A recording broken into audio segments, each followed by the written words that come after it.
आइए बंधु, प्रथम अध्याय शुरू करते हैं। ओम नमो विष्णुदेवाय नमः। ओम भगवते नमः। जब कौरव और पांडव महाभारत के युद्ध को चले, तब राजा धृतराष्ट्र ने कहा कि मैं भी युद्ध की कौतुक देखने चलूँगा। तो व्यासदेव जी ने कहा, हे राजन, तेरे नेत्र नहीं हैं, नेत्रों बिना क्या देखोगे। तब राजा धृतराष्ट्र ने कहा, हे प्रभु, देखूंगा नहीं तो श्रवण तो करूंगा।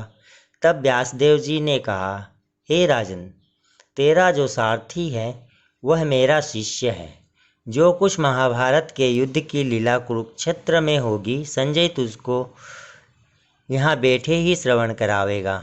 जब व्यासदेव जी के कमल मुख से यह वचन सुने, तब संजय ने श्री व्यासदेव जी के चरणों को नमस्कार किया और हाथ जोड़कर विनती की, हे प्रभु जी, महाभारत के युद्ध का चरित्र कुरुक्षेत्र में होगा और मैं हस्तिनापुर में, मैं कैसे जानूंगा और राजा को किस भांति कहूँगा।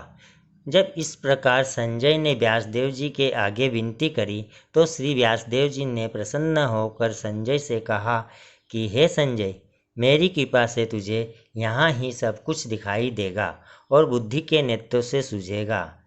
जब व्यासदेव जी ने यह वर दिया, तो उसी समय संजय की दिव्य दृष्टि हुई और बुद्धि भी उनकी दिव्य हुई। आगे अब महाभारत का कौतुक कहते हैं, सो सुनो। 7 अक्षौहिणी सेना पांडवों की और 11 अक्षौहिणी सेना धृतराष्ट्र के पुत्र कौरवों की। यह दोनों सेना इकट्ठी होकर कुरुक्षेत्र में पहुंची। राजा धृतराष्ट्र ने संजय से पूछा, हे संजय, धर्म का क्षेत्र जो कुरुक्षेत्र है, वहाँ मेरे और पांडु के पुत्रों ने क्या किया, सो मुझसे कहो। राजा का वचन सुनकर संजय बोला, हे राजा, तेरे पुत्र दुर्योधन ने पांडवों की सेना को देखकर अपने गुरुदेव द्रोणाचार्य के निकट जाकर विनती की, हे आचार्य जी, देखो तो पांडवों की सेना का समूह और सेना की पंक्ति कैसी भली भांति बनी है। और द्रुपद का पुत्र धृष्टद्युम्न, जो तुम्हारा शिष्य है, कैसा बुद्धिमान है, जिसने पांडवों की सेना की पंक्ति कैसी भली भांति बनाई है। और जो पांडवों की सेना के मुख्य योद्धा हैं, उनके नाम दुर्योधन द्रोणाचार्य को सुनाता है। इस सेना में गदाधारी भीमसेन, धनुषधारी अर्जुन, राजा युधान, राजा विराट, राजा द्रुपद, महारथी धृष्टकेतु, चेकितान और बड़ा बलवान काशी का राजा और पुरजित कुंती भोज। मनुष्यों में श्रेष्ठ शैव्य युद्धामन्यु और विक्रांत बड़ा बलवान, उत्तमौजा सुभद्रा का पुत्र अभिमन्यु और द्रौपदी के 5 पुत्र सभी महारथी हैं। अब दुर्योधन अपनी सेना के मुख्य योद्धाओं के नाम और बल सुनाता है। हे आचार्य जी, जो मेरी सेना के मुख्य योद्धा हैं, उनके नाम सुनो।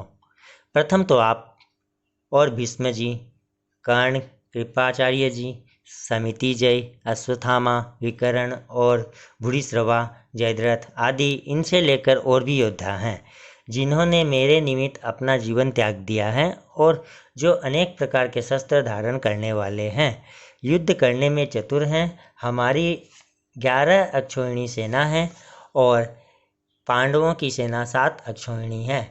हमारी सेना के अधिकारी और रक्षाकर्ता भीष्म हैं और पांडवों की सेना के अधिकारी और रक्षाकर्ता भीमसेन हैं।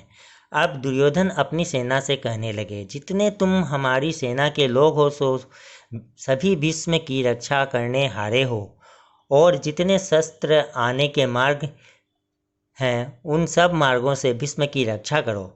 दुर्योधन के मुख से भीष्म आदि योद्धाओं ने यह वचन सुनकर उनको प्रसन्न करने के लिए कौरवों में जो बड़े वृक्ष भीष्म पितामह हैं, उसने प्रथम सिंह की तरह गर्ज कर अपना प्रतापवान शंख बजाया, जिसके उपरांत सारी दुर्योधन की सेना ने शंख बजाए, भेरी, ढोल और रणवाद्य बजाए, दमामे और गोमुखी इत्यादि सभी बजतंत्र अनेक प्रकार की सारी सेना ने एकत्र बजाए।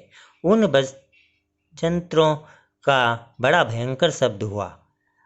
अब पांडवों की सेना के बाजे बजवाने कहते हैं। प्रथम तो जिस रथ पर श्री कृष्ण भगवान विराजमान है उस रथ की सारी सामग्री कंचन की है और रत्नों से जड़ित है। जैसे वर्षा ऋतु का मेघ गरजता है वैसे ही रथ के पहियों की आवाज़ है, ऐसा तो रथ है। अब घोड़ों की शोभा कहते हैं।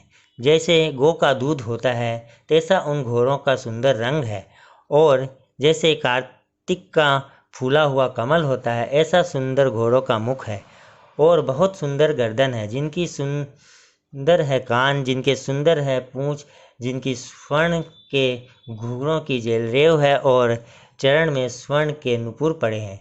यह तो उन घोड़ों की शोभा है। ऐसे सुंदर रथ पर सारथी भक्त वत्सल सत्य स्वरूप आनंद कंद श्री भगवान श्री कृष्ण जी विराजमान है, और योद्धा के स्थान पर अर्जुन भक्त विराजमान है। उन्होंने भी दिव्य शंख बजाए। प्रथम भगवान ने अपना पांचजन्य नामक शंख बजाया, और देवदत्त नामक शंख अर्जुन ने बजाया, और पंडिव नामक शंख भीमसेन ने बजाया। भीमसेन कैसा है?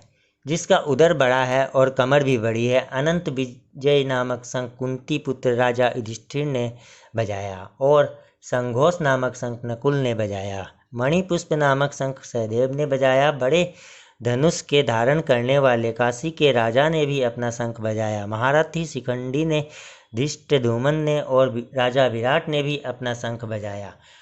अजीत जो किसी से जीता ना जा सके, ऐसा जो सत्य की यादव है, उसने भी शंख घोष किया। राजा द्रुपद ने और द्रौपदी के पांचों पुत्र ने भी शंख बजाए, और जितने भी पांडवों की सेना के महारथी थे सब ने शंख घोष किए। महाभाव सुभद्रा के पुत्र अभिमन्यु सहित इन सब ने अपने अपने भिन्न भिन्न शंख बजाए। उन शंखों के शब्द को सुनकर धृतराष्ट्र के पुत्रों के हृदय विदीर्ण अर्थात हृदय फट गए। धरती और आकाश शब्दों से भर गया। इसके उपरांत धृतराष्ट्र के पुत्रों की सेना अर्जुन ने देखी। जब दोनों ओर की सेना के शस्त्र चलने लगे तब अपनी धनुष का सिरा ऊपर उठाकर पांडव अर्जुन ऋषिकेश श्री कृष्ण भगवान से बोला कि हे अच्युत अविनाशी पुरुष, मेरा रथ दोनों सेनाओं के बीच में ले जाकर खड़ा करो, तब देखो हमारे साथ युद्ध करने कौन कौन आए हैं। प्राणों को और धन को जो त्याग कर आए हैं उनको मैं देखूंगा। धृतराष्ट्र से संजय बोला कि हे राजा, ऋषिकेश भगवान से अर्जुन ने यह वचन कहे तब भक्तवत्सल श्री गोविंद ने घोड़ों को हाँक कर अर्जुन का रथ दोनों सेनाओं के बीच भीष्म और द्रोणाचार्य के सम्मुख ले जाकर खड़ा किया। भीष्म द्रोणाचार्य की दाईं बाईं और भी योद्धा थे। तब भगवान अर्जुन से बोले, हे अर्जुन, तेरा रथ मैंने कौरवों की सेना के सम्मुख खड़ा किया है, इनको देख। तब उसने कौरवों की सेना में बहुत योद्धा देखे। उनमें पितामह देखे, गुरु देखे, मातुल देखे, पुत्र देखे, पौत्र देखे, सखा देखे, ससुर देखे और मित्र देखे। इन दोनों सेनाओं में अपने ही कुटुंबी देखकर अर्जुन को बहुत दया उपजी। तब वह दुख के साथ श्री कृष्ण भगवान से बोला, हे केशव, इस सेना में मैंने अपने सब भाई बंधु ही देखे हैं। जो योद्धा रण में आए हैं उनको देखकर मेरा शरीर बहुत दुख पाता है। मेरा मुख सूख गया है, मेरी देह कांप रही है और सब शरीर में पसीने आ गए हैं। मेरे रोम खड़े हो गए हैं और गांडीव धनुष मेरे हाथ से गिर रहा है। त्वचा जल रही है, मैं खड़ा भी नहीं हो सकता और मेरा मन भी भ्रम में पड़ गया है। हे केशव, मैं शकुन भी बुरे देखता हूँ और मैं ऐसा निमित्त भी नहीं देखता। यह विपरीत युद्ध है। हे केशव, इस युद्ध में भाइयों को मारने में मैं कल्याण भी नहीं देखता। हे भगवान, मैं अपनी जय भी नहीं चाहता और मुझको राज्य की भी इच्छा नहीं है और न सुख की है। हे गोविंद, राज्य किस काम का है और उसके भोग किस काम के हैं? जिनके सुख निमित्त कुटुंब के लोगों को मारकर राज्य मिलेगा, वही सभी कुटुंब के योद्धा लोग एकत्र हुए हैं, प्राण और धन को त्याग कर युद्ध के निमित्त खड़े हैं। सो यह कौन कौन है? गुरु हैं, पितामह हैं, पुत्र हैं, तात हैं, ससुर है, पुत्र हैं, साले और संबंधी है। हे मधुसूदन, इनको मारने की मेरी इच्छा नहीं, इन पर मुझको बहुत दया आती है। हे धरती के धारणहारे श्री कृष्ण भगवान, मैं इनको मारकर त्रिलोकी का राज्य पाऊँ, तब भी मैं न मारूंगा। भूमि के कारण राज की तो बात ही क्या है। हे जनार्दन, धृतराष्ट्र के पुत्रों को मारने से हमारा कल्याण नहीं किंतु इसके विपरीत होगा। इनको मारने से हमको बड़ा पाप लगेगा। यद्यपि यह महापापी है तो भी मारने योग्य नहीं है प्रभु जी। यह सभी पूजने योग्य है और भेंट योग्य है। मैं इनको नहीं मारूंगा। हे माधव, सज्जन भाई बंधु कुटुंब, इनको मारने से हमको सुख कहाँ है, मुक्ति कहाँ है। यद्यपि राज्य के लोभ से इनकी बुद्धि भ्रष्ट हुई है। यह धृतराष्ट्र के पुत्र जो कुल नाश करने से दोष उपजते हैं, जो कुछ मित्र के साथ कपट करने से दोष उपजते हैं, इसको नहीं समझते, सो क्या इनकी तरह मैं भी नहीं समझता। जो कुल के नाश करने से पाप लगते हैं, उन पापों को भली भांति जानता हूँ। अब जो पाप कुल के नाश करने से लगते हैं, उन पापों को अर्जुन भली भांति कहते हैं। हे जनार्दन, कुल का नाश करने से कुल के जो पुराने धर्म चले आए हैं, उनका भी नाश होता है। कुल धर्म के नाश होने से कुल की स्त्रियां दुराचारिणी हो जाती है। उन स्त्रियों के वर्ण संकर संतान अर्थात पराये पुरुष की संतान उपजती है। जब वर्ण संकर संतान भई तब पिंड और जल पितरों को पहुँचने से रह गया तो उनके पितर स्वर्ग से गिर पड़ेंगे। इस कारण हे यदुवंशियों में श्रेष्ठ श्री कृष्ण भगवान, जिसने कुल का नाश किया उसने इतने पाप किए, सो यह सब पाप कुल का नाश करने वाले के सिर पर होते हैं। फिर वह व्यक्ति उन पापों का फल क्या पाता है, सो सुनो। वह प्राणी सदा नरक भोगता है। न्यायशास्त्र में मैंने यह श्रवण किया है। अब अर्जुन पछताता है और हाथ को मलकर और सिर पर फेर कर कहता है, हा हा, देखो भाई, मैंने कैसा पाप का उद्यम किया था। राज्य सुख के लोभ निमित्त अपने कुल का नाश करने लगा था। अब मैं अपने हाथ में शस्त्र न पकड़ूंगा। धृतराष्ट्र के पुत्र के हाथ में शस्त्र होंगे और मैं उनके सम्मुख रहूंगा। वह मुझको मारेंगे, इससे मेरा कल्याण होगा। संजय धृतराष्ट्र से कहते हैं, हे राजन, अर्जुन यह वचन कह धनुष बाण हाथ से छोड़ देते हैं और शोक में मग्न होकर बैठ जाते हैं।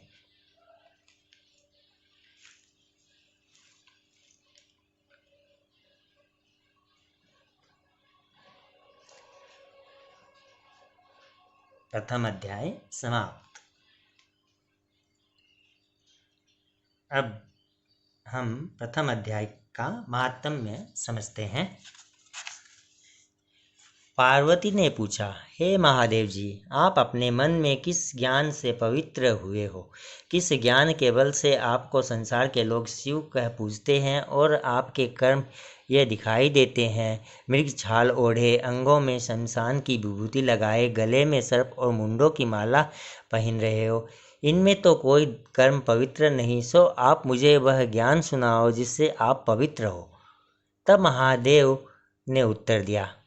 महादेव जी बोले, प्रिय सुनो, जिस गीता के ज्ञान की मन में धारण करने से मैं पवित्र हूँ, उस गीता के ज्ञान से मुझे बाहर के कर्म नहीं व्यापते।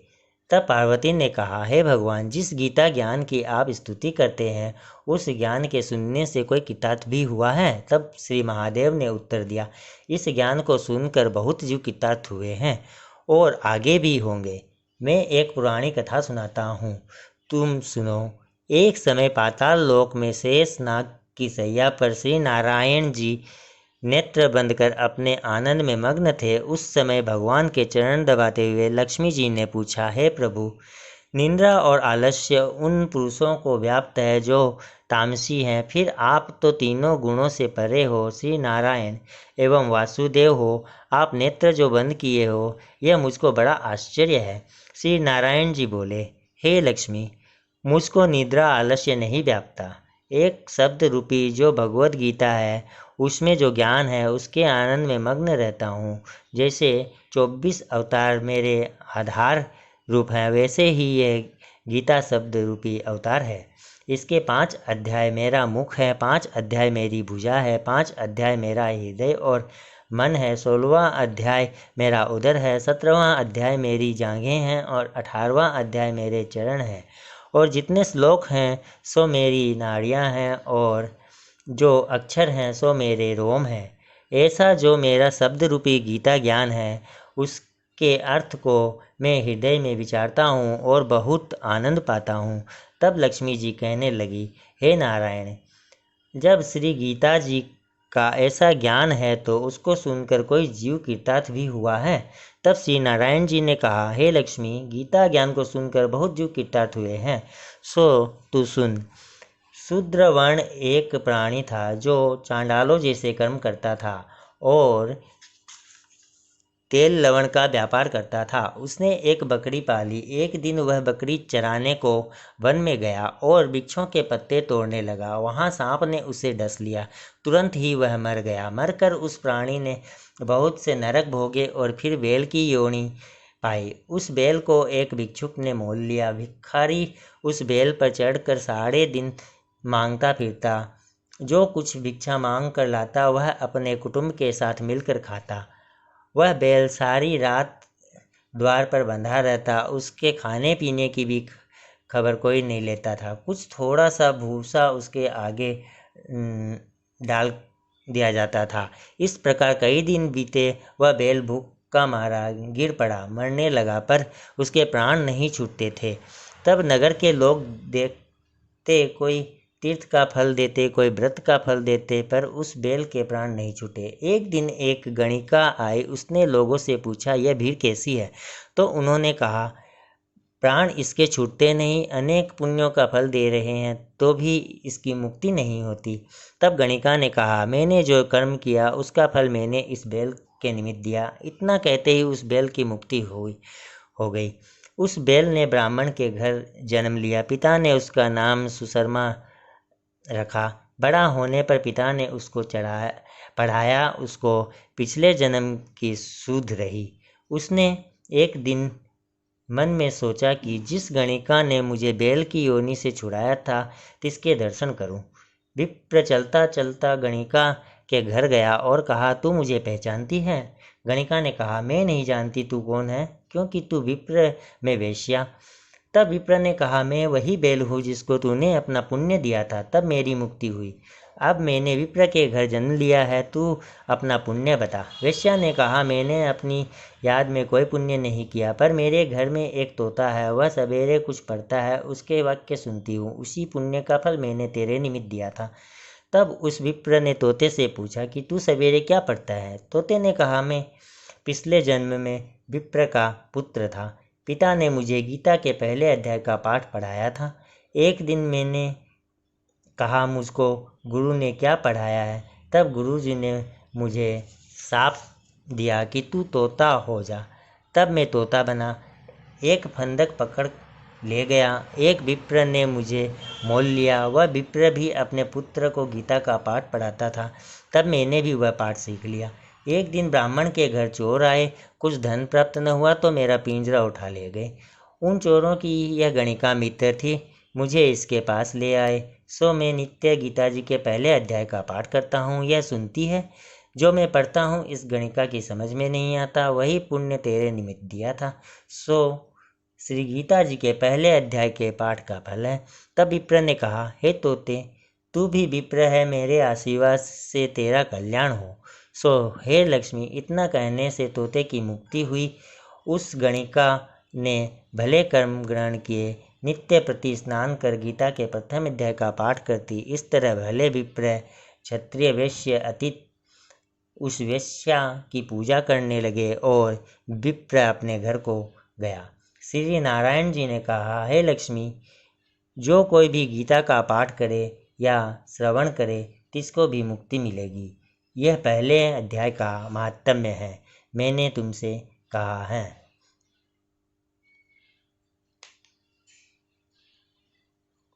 और इस तरह श्रीमद् भगवद गीता के प्रथम अध्याय का महात्म्य समाप्त होता है। ओम नमः भगवते वासुदेवाय नमः।